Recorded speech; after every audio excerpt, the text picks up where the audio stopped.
En témoigne, citons l'interprétation du bon Dieu parue à la sourate le vendredi, qui stipule: ô vous qui avez cru, quand on vous appelle à la salade du vendredi, accourez à l'évocation d'Allah et laissez tout négocier. Cela est bien meilleur pour vous si vous saviez. Puis, quand la salade est achevée, dispersez-vous sur terre et recherchez quelques effets de la grâce d'Allah et invoquez beaucoup Allah afin que vous réussissiez. Ailleurs, le Très-Haut-Puissant nous rappela que ceux qui ont cru et dont les cœurs se tranquillisent à l'évocation d'Allah. N'est-ce point par l'évocation d'Allah que se tranquillisent les cœurs? Ainsi, vu l'importance de cette science de zikr en islam et dans la confrérie tidjane, mais aussi et surtout des marées humaines que ça draine ces dernières éditions, il est tout impérieux de bien s'atteler aux normes organisationnelles requises pour une bonne réussite de cette festivité. Nous en rappelons davantage à l'accompagnement du sous-préfet, du maire, du commissaire, du commandant et des chefs techniques pour le respect des mesures sécuritaires et sanitaires. L'appui continu est davantage accentué de la Sénélec, de la CNO et de la SONAGED. Nous sera utile respectivement pour l'approvisionnement en électricité, en eau, ainsi que pour le respect de la salubrité publique avant, pendant et après l'événement. Pour cette édition, comme la précédente, le stade est mis à notre disposition gratuitement par monsieur le maire, en collaboration parfaite avec le directeur du stade pour 2 jours, la veille et le jour, afin de bien s'organiser. Sur le plan sécuritaire, en plus de ce qui a été fait l'année dernière, nous demandons solennellement que les délégations soient sécurisées à l'arrivée comme le retour. La fluidité du trafic aussi, nous voudrions qu'elle soit beaucoup plus fluide, surtout au niveau du terminus de Malika où on note des embouteillages monstrueux. Outre ces salutations, remerciements et appel à un soutien continu adressé à toute l'assistance, nous vous souhaitons un fructueux échange à l'issue de ce CLD. Merci beaucoup. De remercier le comité d'organisation. C'est la 2e fois que je suis surtout activité humaine. Di def synthèse manam teunk luñu waxtane fi pour chaque secteur luñ la sas. Concernant la mairie jël na engagement pour joxe stade bi jeudi ak vendredi au comité d'organisation. Donc jeudi, supposons jeudi et vendredi, waru am benn activité au niveau du stade. Les jeudis et les vendredis seront réservés au comité d'organisation pour l'activité. Et dina len accompagner aussi si éclairage bi, toujours en relation avec wa Sénélec. Dimbal bu mu doon def le maire, le représentant du maire, jël na engagement ne dinañ ko renforcer. Concernant aussi sommation yi, ne dina waxtaan ak waa service technique de la mairie ak le comité d'organisation pour ñu mën leeral yoon bi, parce que da ngay seetlu stade bi sooy dugg stade bi am na ñu fay teg ay matériel. Donc day baax comme foofu nit ñi dañ fay jaar ñu mën a libérer aussi site bi. Donc le maire dañ lay surtout ñaax côté boobu nga taxaw ci. Dina aussi defaraat aussi toilettes yi, maanaam une désinfection des toilettes en relation surtout avec waa service d'hygiène. Mais day baax aussi comme le représentant du service d'hygiène, su defee expression des besoins, ngeen mën ko jël en charge. Voilà. Donc concernant la police, gis nañ ne am nañ ci taxawaay bu am solo. Donc yéen a ko wax, je pense que le commandant Camara donc rappeler na ko ne lu ñu doon def effort yi ñu doon def nañ ko gën a renforcer si wàllum jalonnement bi de terminus Malika jusqu'à rond-point Malika donc parce que jour ba day bëri ak day am mouvement donc day baax aussi ñoom ñu accompagner mais dina am solo aussi ñu rappeler comité d'organisation ngeen def ko mu teel ngeen adresser un courrier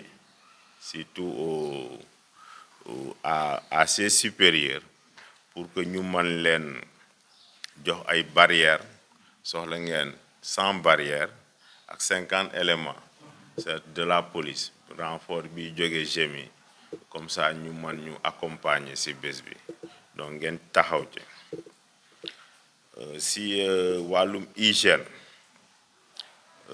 service d'hygiène wax na ko dina def désinfection ak désinsectisation dina mettre en place aussi un dispositif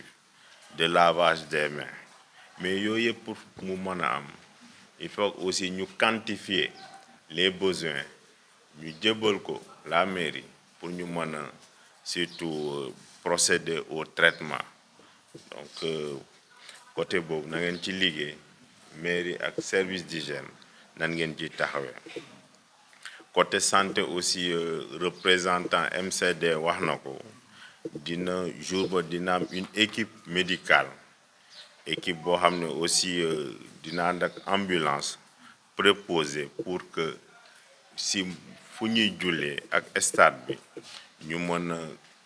évacuer surtout si évacuation su amee ñu mën ko jël en charge mais aussi en même temps jàppale aussi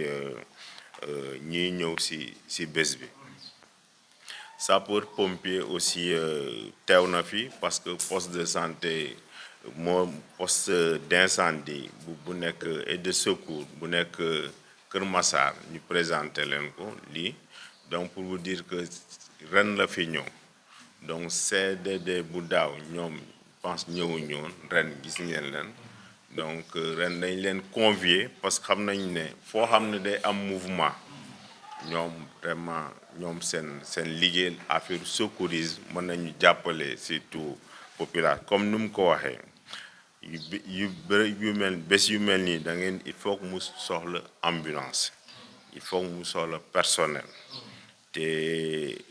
sapeur pompier il faut ñu mettre leen à contribution donc day baax aussi comme ni mën ko suggérer ngeen mën a adresser un courrier si seen kilifa yi nekk Géejawaay comme ça ñu mën a jël en charge li ngeen soxla si ambulance si personnel et à leur niveau su jotee rek dañuy exécuter donc Sénélec aussi interne parce que Sénélec wax na ko bien vrai que daaw comité d'organisation bi am na lu mu signalé ne éclairage bi xawoon na tuuti am défaillance donc dañoo bëgg a ren vraiment ñu améliorer ko te ngeen liggéey ci ak comité d'organisation pour que besoin yi aussi ñu mën ko jël en compte surtout jour événement bi ñu mettre le secteur hors délestage day am solo les projecteurs ak aussi câble aussi suñ ko mënee am aussi ñu mettre ko à leur disposition donc ñu ngi leen di ñaax aussi ngeen liggéey ci côté boobu waa Sonaged aussi sont là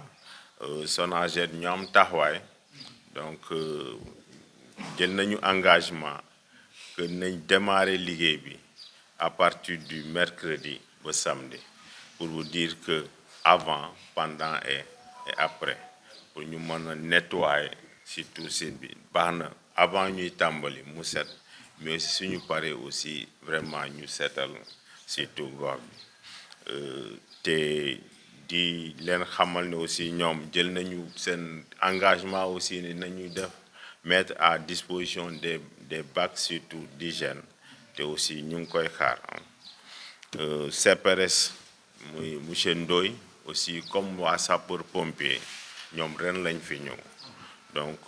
Ndoye ko am taxawaay surtout ci secteur am donc comme li meen ko expliquer dina mettre en place en relation ak waa CDPE de mettre en place un poste avancé poste boobu rôle mooy lan souvent fuy am mouvement foo xam ne xale yi dañ fay daje xam nañ ne daayira bi ñu fay xale yi fay ñëw bëri nañu pour assister kii am na mën nañu réer donc à leur niveau ñoom mën nañ leen jël en charge et concernant aussi mooy fa ndimbal bi parce que service de l'État dañuy appuyer événement yu mel nii mu leen di suggérer ngeen bind surtout la direction de l'action sociale pour que ñu mën a jël en charge aussi seen préoccupation je pense que loolu lañ fi amoon peut-être su fekkee fàttewuma di rappeler ne xadra bi mu ngi am le 27 décembre surtout stade de Malika parce que aussi baax ñu rappeler date bi ñu waxtaan ba pare te xamuñu kañ la donc dina baax ñu am le 27 décembre lay am stade bi te di leen remercier donc au nom du sous-préfet qui est excusé du préfet du gouverneur jusqu'au ministère de l'Intérieur donc ñu leen di remercier ci action yi ngeen di def surtout ci wàllum diine ci rôle bi ngeen di jouer ci jàmm ci tout Sénégal donc au nom de tous ces ñu ngeen di remercier di leen féliciter et di rappeler aux services qui sont présents jël fi engagement que di leen ñaan aussi engagement yooyu ñu respecter ko ba activité bi jàll ak jàmm salaam. mbokk yi salaamaaleykum wa rahmatullahi taala wa barakatuhu ñoo ngi yëkkati ay kàddu nuyu ak ziar jëmale ko ci xalif général di Tidiane Serigne Babacar Sy ibn Alhaji Mansour Serigne Maodo Sy Dabakh Serigne Babacar Sy Abdoul Aziz nuyu njabootu Seydil Hadji Malick yëpp waaye ci ndigalu Serigne Cheikh Tidiane Sy Al Amine ndax cër bi cërëma ginnaaw woy juróom gis-gis bu rëy bi mu amoon pour dajale njabootu tarixa bi nekk benn gox bu ne mu tànn benn àjjuma Tidiane ya fa ne bokk benn wasifa bokk benn xadara ngir dundal seen pas-pas ak feeñal leen nag ci seen liggéeyu sëriñ Malika nag am ci cër bu rëy rëy rawatina département bu Kër Massar ñu fas yéene def suñu xadaratul jumaa bi nga xam ne at mu nekk fii ngeen ñu fii ci stade bu Malika ñu jàpp ko aljuma ñaar fukki fan ak juróom-ñaar ci weeru décembre bii nu nekk muy 27 décembre incha allahu taala di ci woo mbooleem ab na u xadaratu tijaan yi section yi sous section yi di ci woo mbooleem responsable yi di ci woo mbooleem muqaddamu tarixa bi ndax lépp lu nu yëkkatil Cheikh Sidi Ahmed Tidiane yi muqaddam yee ko moom woo ci imam gox bi rawatina aima yi nga xam ne ñi ngi fii ci biir Malika rawatina it mbooleem imam yi nga xam ne ñi ngi fii ci biir xadara bi ñu woo leen ci woo ci président daayira yi woo ci waa COSCAS gis ngeen seen tenue yu tedd yi président Pape Yade jiitu ko ci responsable président Khalifa Babacar Fall waaye tamit ci responsable suñu wayjur alxaaji Baye Kamp Diop ak alaaji Baye Ndiasse Diop ñoom it ñu woo fi mbooleem ñi nga xam ne tey ñoo taawi jotaay bi jiital ci président Khalifa Silla di président Abnaou national ak présidente Adjaratou Maguette di présidente Abnaou national waaye jiital ci responsable Abnaou Hadratou Tidiane di Cheikh Abdou Fatah Sarr moom mi nga xam ne tey liggéey bi loxoom bu set ak ñàmbaaram ak gitteem sëriñ Abdou gisoon ko teg ko ci loxoom moo taay yi ba mu agsi fii ci Malika ak si mboolem gox yi ci réew mi kon nag ñu ngi woo mboolem fu taalibe Tidiane bis bii nga ñëw may na ko ñu bokk ak yow benn mbalaanu wasifa bokkandoo benn mbalaanu xadaratu jumaa bu nu paree 1 heure de temps rek ñu déglu kilifa yi ñaan ba déwén te jàmm incha allahu taala di ci woo Pape Samba Diop bu mbaaw ndax orientation bi am ci jotaay bi yàlla dogal na ci loxoom la teg moom it incha allahu taala dina ànd ak waa mbaaw gi yëpp ñëw teewee jotaay bi mbooleem service technique yi ngeen gis ci réew mi nga xam ne am nañu cër ci xadara bi ñoom it ñu ngi leen ci woo waaye woo ci président de la république monsieur Bassirou Diomaye Diakhar Faye ak premier ministre am monsieur Ousmane Sonko nga xam ne tey réew mi ñoom ñoo ko bokk yilif yi la na kon ñu woo leen ci sunu xadaratu jumaa bi ñu def ak mbooleem ñi nga xam ne tey ñoo jiite dëkk bi jiital ci monsieur le maire Talla Gadiaga moom it ñu ngi koy woo monsieur le maire Bara Gaye suñu soppay bopp moom it di ko woo waaye woo it tabarakallah monsieur le maire Babacar Ndaw woo it monsieur le maire bi nga xam ne tey mooy Bilal Diatta di maire Kër Massar Sud waaye woo ci président conseil départemental di Alhaji Babacar Gueye moom it ñu ngi koy woo ci xadaratu jumaa waaye particulièrement nag bis bii ren doon ko dippee jëmm ju tedd jëmm ju baax jëmm joo xam ne dundam léppam jagleel na ko njabootu Seydi Hadji Malick sëriñ Ahmada Si yàlla na yàlla guddal fa dafay wax ne sa kilifa gis la ree njaboot moo fa yéegale boppam waaye kilifa du ko defal njabootam waaye Alaaji Daam Jóob boo tuddee turam tey pour ñu ràññee ko sax faa ko teg ci moom suuf ndax yitteem ju kawe taxawaayam ju kawem ja waaye mënoon a jàppale njabootu ko Seydi Hadji Malick ren moom la ñu tuddee bis bi di ci woo njabootu ñëpp waaye jiital ci Alaaji Moodu Mbeen Jóob moom mi nga xam ne tey mooy porte parole kër Kounta mi nga xam ne démb fa la ñu jóge def fa documentaire bu am solo feeñal la fa Alaaji Baye Daam Jóob def te jàkkaam bi tëdd jooju moo fa tabax armeer ya moo fa defar fa tabarakallahu ak it kër yi nga xam ne jox na ko mindi fi ñu dëkkee ko ak it ay biir mbokkam yi nga xam ne sikki naag ñoom teraanga ñu dëkk boobu nga xam ne fa la bàyyeekoo ñëw fii yàlla defal sédd ko fi teraanga ba keroog bés bu fàtte ñu delluwaat ko ci dëkk cosaanam mam mëntu jóg dëkk tëdd ca dëkk bu tëdd boobu nga xam ne mooy 7e personne yi Alaaji Maalik mu xaddamal ci tariixa bi kooku nag du ko law sëtam woon Alaaji Daam Jóob moom suñu diggee ren xadratu jumaa bi muy le 27 décembre au stade Malika di ñaan mbokk yi kuy ñëw mu julli fii tàkkusaan 6 heures fekk fi mbooloo mi ndax Chérif Hamza mooy jiite tàkkusaan bi bu nu paree dëgg mën suñu wasifa bu nu paree wasifa dañuy def xadratu jumaa julli timis rek kilifa yi def orientation ñu ñaan yàlla nañ ko fekkee ak jàmm. amiin wa salaamu aleykum wa rahmatullahi taala wa barakatu